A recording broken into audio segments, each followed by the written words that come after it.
ఇక smart cities పై కేంద్ర మంత్రి వెంకయ్య నాయుడు ప్రకటన చేస్తున్నారు. ఇప్పుడు లైవ్ చూద్దాం. Dharmasthala Himachal Pradesh, Dharamshala, Dharmasthala is in Karnataka. New Town, Calcutta, Rajaghat area. Pasighat in Arunachal Pradesh and Namchi in Sikkim. These are small towns that way. 35 cities and towns have a population between 1 and 5 lakhs. I'm just giving the profile. There are 21 cities with population ranging between 5 to 10 lakhs. And there are 25 cities which have a population of above 10 lakhs and below 25 lakhs. And a set of 5 cities are in the population range of 25 to 50 lakhs. And more also. The 4 cities, Chennai, Greater Hyderabad, Ahmedabad and Greater Mumbai have population of above 50 lakhs each. Population statistics suggest that a good number of 64 towns and cities are in the category of small to medium, while the remaining 34 are large ones. What follows from that is 64 towns and cities, by virtue of their size, are more amenable to pan-city action plans with relatively less requirement of investments, while the remaining 34 can be made smart by adopting area-based approach subject to resource mobilization. Out of the 98 cities and towns, 24 are capital cities. Another 24 are business and industrial centers. 18 are cultural and tourist destinations. 5 are port cities. 3 being education and healthcare hubs. These characteristics go to prove that making them smart would make them more effective engines of economic growth, besides ensuring a decent life to the citizens. 9 capital cities could not be nominated for smart city development, being Itanagar, Patna, Simla, Bangalore, Daman, Thiruvananthapuram, Puducherry, Gangtok and Kolkata, as the cities are developed themselves. In one sense, the inclusion goes to prove that selection in the first stage of competition was not swayed by the status or importance of cities, and the selection was objective as per the stipulated criteria. I really compliment the states for this selection and proposal. Of the 98 cities, 90 are AMRUT cities also, 1 lakh and above. Funds for these 90 cities under AMRUT would be doubted with the resources being made available under the Smart Cities Mission, which is a clear evidence of convergence. The total population of these 98 cities is about 13 crore, account to 35% of total urban population of India, as per the 2011 census. Under Smart City Mission and Atal Mission, about 80% of the country's urban population would be reached out with the objective of enhancing quality of life, which is the need of the hour. Friends, with the firming of almost all the smart city aspirants, the city challenge competition now enters the second stage in the next couple of days. We will release 2 crores each to all these smart city nominees for preparation of smart city plans. Urban Development Ministry has drawn up a region-wise panels of reputed agencies for assisting smart city aspirants in the preparation of smart city plans. States and urban bodies can call for bids from among those panels for preparation of such plans. This will save time. As highlighted by the Prime Minister while launching the Smart City Mission on 25th June this year, smart city plans should reflect the aspirations of the citizens. Accordingly, the plan should clearly bring out the details of citizens' consultation held and also the means of resource mobilization to match the needs of the implementation of smart city plans. This bottom-up planning for urban development is in sharp contrast to the Delhi-driven top-down planning earlier. In the second stage of city challenging competition, all the smart city plans received by the union government will be evaluated based on a set of 6 broad criteria. What are those criteria? 1. Credibility of implementation. City vision and strategy. Third, economic and environmental impacts of the plan. Fourth, cost effectiveness. Fifth, innovation and scalability. And sixth, process followed, including the citizens' consultation. The evaluation will be based on these 6 criteria. The top scoring 20 cities in the first round of competition in the second stage will be chosen for financing during this financial year.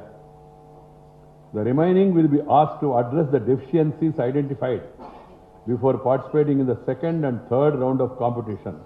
40 cities each will be identified for financing during the second and third rounds. So if you are not qualified in the first round, you have a chance to stand for competition in the second round by improving your performance. Investments required for implementation of city level smart plans depends on the ambition and aspiration of the citizens of the city and the ability to mobilize resources. You may want to have everything, but do you have the capacity? Do you have the ability? Are you ready for the reforms? Are the citizens willing?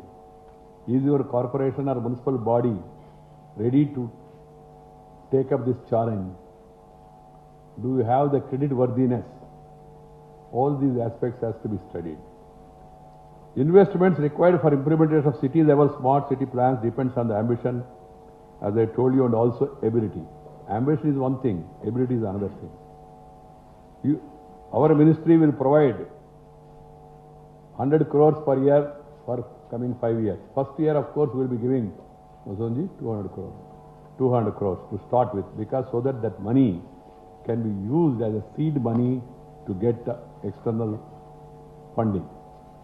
That's the idea. Otherwise, 100 crores per year, but first year it will be 200 crores. The central government will be spending around 48,000 crores for the next 5 years on the smart city mission. States and union territories are required to match it by equal amount. This in effect means 96,000 crores will be spent on smart cities in the coming 5 years during the mission period for the chosen 100 smart cities.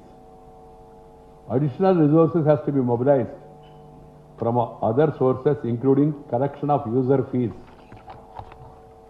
beneficiary charges, land monetization is an important instrument to get money, debts, loans, etc. Additional resource transferred as per the 14th Finance Commission. Municipal bodies are given a good amount of money by the central government on the basis of the recommendation of the 14th Finance Commission. That money also can be used.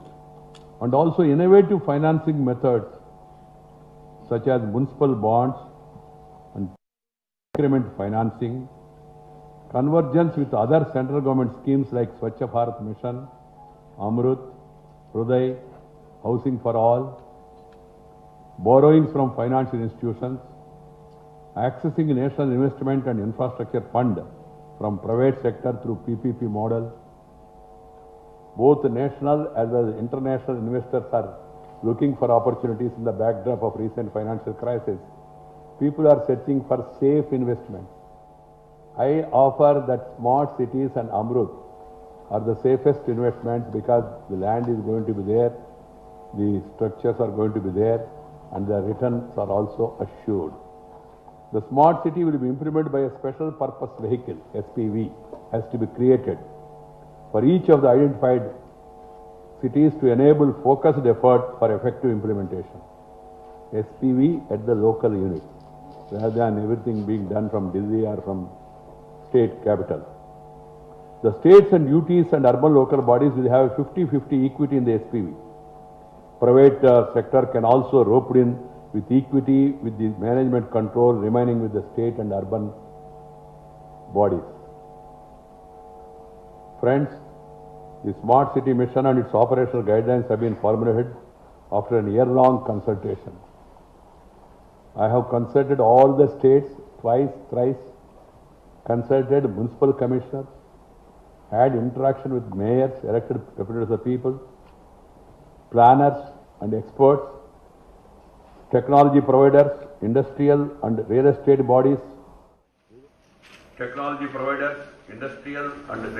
bodies, related central ministries also. I have also taken suggestions from people who are interested cutting across party lines.